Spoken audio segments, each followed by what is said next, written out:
Hi friends, welcome to ಸುದಿನ ವಾಹಿನಿ. 1 cup ಸಜ್ಜೆ ಹಾಗೂ ಸ್ವಲ್ಪ ಹಲಸಿನ ಹಣ್ಣು ಇದ್ದರೆ ಸಾಕು. ಈ ಹೊಸ ರುಚಿ ಟ್ರೈ ಮಾಡಿ. ಎಲ್ಲರೂ ಮುಗಿಬಿದ್ದು ತಿಂತಾರೆ, ತಟ್ಟೆಲ್ಲ ಖಾಲಿ.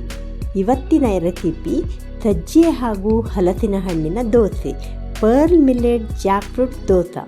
ಇದನ್ನು ಇನ್ಸ್ಟೆಂಟಾಗಿ ಕ್ವಿಕ್ಕಾಗಿ ಈಸಿಯಾಗಿ ಮಾಡ್ಕೋಬೋದು. ನಾನಿಲ್ಲಿ 1 ಕಪ್ ಆಗುವಷ್ಟು ಪರ್ಲ್ ಮಿಲೆಟನ್ನು ತೆಗೆದುಕೊಂಡಿದ್ದೇನೆ. ಅದಕ್ಕೆ ಸ್ವಲ್ಪ ನೀರನ್ನು ಹಾಕಿ ಚೆನ್ನಾಗಿ ವಾಶ್ ಮಾಡ್ಕೊಳ್ಳಿ. ವಾಶ್ ಮಾಡಿದ ನಂತರ ಪರ್ಲ್ ಮಿಲೆಟ್ಗೆ ಮುಳುಗುವಷ್ಟು ನೀರನ್ನು ಹಾಕಿ 4-5 ಗಂಟೆಗಳ ಕಾಲ ನೆನೆಸಿಡಿ. 1 ಕಪ್ ಹಲಸಿನ ಹಣ್ಣನ್ನು ಬಿಡಿಸಿಟ್ಟಿದ್ದೇನೆ.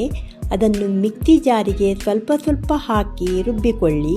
ಒಂದೇ ಬಾರಿ ತುಂಬಾ ಜಾಸ್ತಿ ಹಾಕಿದರೆ ಮಿಕ್ಸಿ ತಿರುಗುವುದಿಲ್ಲ. ಅದಕ್ಕೋಸ್ಕರ ಸ್ವಲ್ಪ ಹಾಕಿ ನುಣ್ಣಗೆ ರುಬ್ಬಿಕೊಳ್ಳಿ. ಇಷ್ಟು ನಯವಾದರೆ ಸಾಕು. 4-5 ಗಂಟೆಗಳ ಕಾಲ ನೆನೆಸಿದಂತಹ ಪರ್ಲ್ ಮಿಲೆಟನ್ನು ಹಾಕಿಕೊಳ್ಳಿ. ಸ್ವಲ್ಪ ನೀರನ್ನು ಕೂಡ ಹಾಕಿಕೊಳ್ಳಿ. 2 ಸ್ಪೂನ್ ಆಗುವಷ್ಟು ತೆಂಗಿನಕಾಯಿಯ ತುರಿಯನ್ನು ಕೂಡ ಹಾಕಿಕೊಳ್ಳಿ. ಇದನ್ನು ನಯವಾಗಿ ರುಬ್ಬಿಕೊಳ್ಳಿ.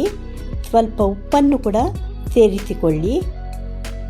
ಹಿಟ್ಟು ಈ ಕನ್ಸಿಸ್ಟೆನ್ಸಿಯಲ್ಲಿದ್ದರೆ ಸಾಕು. ಇದನ್ನು ಪಾತ್ರೆಗೆ ಟ್ರಾನ್ಸ್ಫರ್ ಮಾಡಿಕೊಳ್ಳಿ. ಕಾವಲಿಯು ಚೆನ್ನಾಗಿ ಕಾದಿದೆ. 1 ಸ್ಪೂನ್ ಎಣ್ಣೆಯನ್ನು ಹಾಕಿ 1 ಸೌಟ್ ಹಿಟ್ಟನ್ನು ಹಾಕಿ ಹರಡಿಕೊಳ್ಳಿ. ಬೇಕಾದಷ್ಟು ತೆಳ್ಳಗೆ ಮಾಡಿಕೊಳ್ಳಿ. ಅದರ ಮೇಲೆ 1 ಸ್ಪೂನ್ ಆಗುವಷ್ಟು ಎಣ್ಣೆ ಅಥವಾ ತುಪ್ಪವನ್ನು ಹಾಕಿ ಮುಚ್ಚಳವನ್ನು ಮುಚ್ಚಿ ಬೇಯಿಸಿಕೊಳ್ಳಿ. ನಂತರ ಅದನ್ನು ತಿರುವಿ ಹಾಕಿ. ಘಮಘಮ ಅಂತ ಹಲಸಿನ ಹಣ್ಣಿನ ಪರಿಮಳ ಬರ್ತಾ ಇದೆ. ದೋಸೆ ಒಂದು ಚೂರು ಕಾವಲಿಗೆ ಅಂಟಿಕೊಳ್ಳಲಿಲ್ಲ. ಸೂಪರಾಗಿ ಬಂದಿದೆ.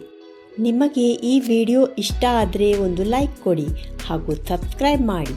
ಪಕ್ಕದಲ್ಲೇ ಇರುವ ಬೆಲ್ ಐಕನನ್ನು ಕ್ಲಿಕ್ ಮಾಡಿ. ಆಲ್ ಎಂದು ಸೆಲೆಕ್ಟ್ ಮಾಡಿ. ಇದರಿಂದ ನಾವು ಹಾಕುವ ಎಲ್ಲ ವಿಡಿಯೋಗಳ ನೋಟಿಫಿಕೇಷನ್ ನಿಮಗೆ ಬರುತ್ತದೆ. ಹಾಗೂ ನಿಮ್ಮ ಫ್ಯಾಮಿಲಿ ಹಾಗೂ ಫ್ರೆಂಡ್ಸ್ಗಳ ಜೊತೆ ಶೇರ್ ಮಾಡಿ.